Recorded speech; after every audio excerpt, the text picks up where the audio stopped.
Well, today's been quite the day for crazy, eccentric people, leaning more towards crazy side of reality. I guess including myself. I've had an incredibly aggravated day, just wanting to punch society's head in and blow up the world kind of day, you know, frustrating.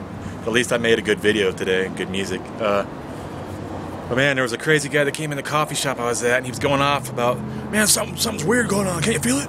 Can't you feel something's weird?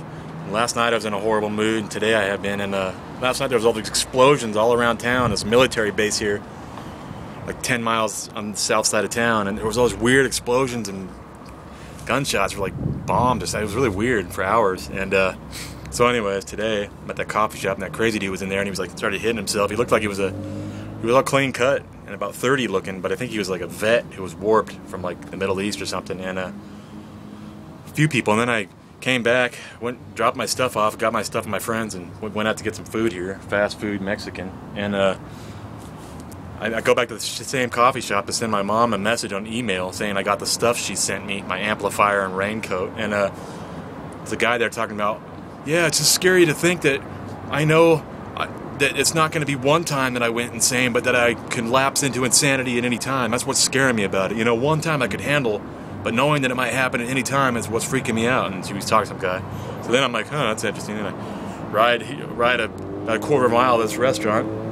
I come inside, and there's this tall-looking, hippie, Jesus-looking guy, about 6'3", skinny, and he has earphones in. And what's strange about that is I sleep with earphones all the time. And then there's another guy that comes up behind me, and I'm in line. He's like, wait, what did he say? He didn't say excuse me. He said, it's my fault. It's my fault. It's my fault. Pardon me. It's my fault. He didn't say pardon me either. He said something weird. And so I look at him like, oh, sorry, I didn't realize you were trying to get by me. And he has earphones in, earplugs too. And then I think to myself, are these guys together? But they weren't. They're totally random and different apart. And the one guy, the second guy that asked to get by me, or didn't really ask, but I could tell it's what he wanted, went and sat down and started talking about mind control programming and how they don't want people to know this and that. And the other Jesus guy was like leaning over the counter as they're putting his order on there and eating out of the bag, and like looking at him like, and grabbing like milk and cream, and then here I am.